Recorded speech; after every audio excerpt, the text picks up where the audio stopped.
Well, Alexandria Ocasio-Cortez has strong views on global warming, but they're not complicated. According to her, it is the single worst crisis in human history. The world is going to end in 12 years if we don't address climate change. Like, this is the war. This is our World War II.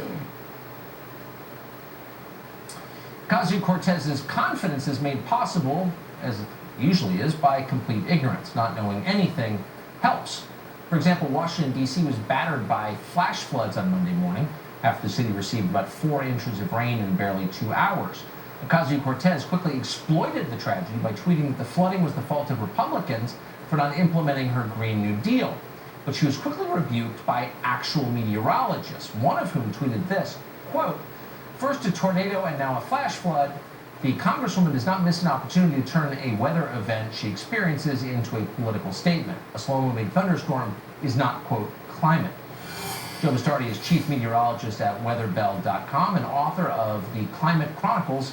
He joins us tonight. Joe, thanks a lot for coming on. So, does the Congresswoman have a grip on the science? That's almost impossible to answer, given the things that she does. She's weaponizing the weather, and you just mentioned my book. The longest chapter in the book is on the weaponization of the weather. In fact, sometimes, Tucker, I think they took that, and after they burned the book, they decided, well, let's just double down on weaponizing things. Every single event is being used like this. It's going to continue to be used, and I'll tell you why. Because people don't know what happened before in the weather. If you don't know what happened before, you know, they will say you've got to stand for something, you'll fall for anything. You'll fall for this stuff. And a lot of people say, oh, this is the worst thing I've ever seen. Now, and she's talking about that particular situation in Washington, D.C. She's probably unaware of July 4th, 1969 in Northeast Ohio, July 1977 with the Johnstown flood in Pennsylvania.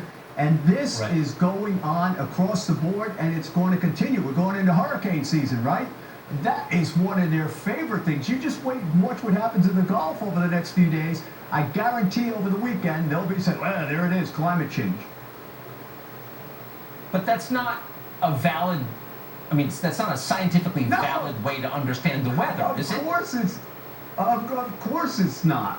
Do you think these folks know what's the perfect temperature of the planet? Does anyone know? What's the perfect level of CO2? Since plants grow, we're greener than we've ever been. Plants grow better when there's more CO2.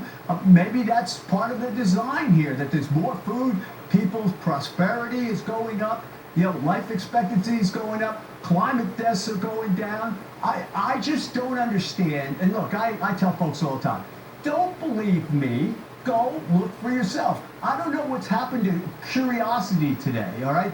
There are a lot of honest people on the other side of the issue that I know. I see what they're looking at. I believe they over-attribute to CO2. But there's a whole bunch of people here that are simply using this as an agenda-driven idea, and it has very little to do with climate or weather. It has things to do with political ideas. It does seem that way. Joe, thanks a lot for joining us tonight. It is. Hey, thank you for having me anytime. Thank you.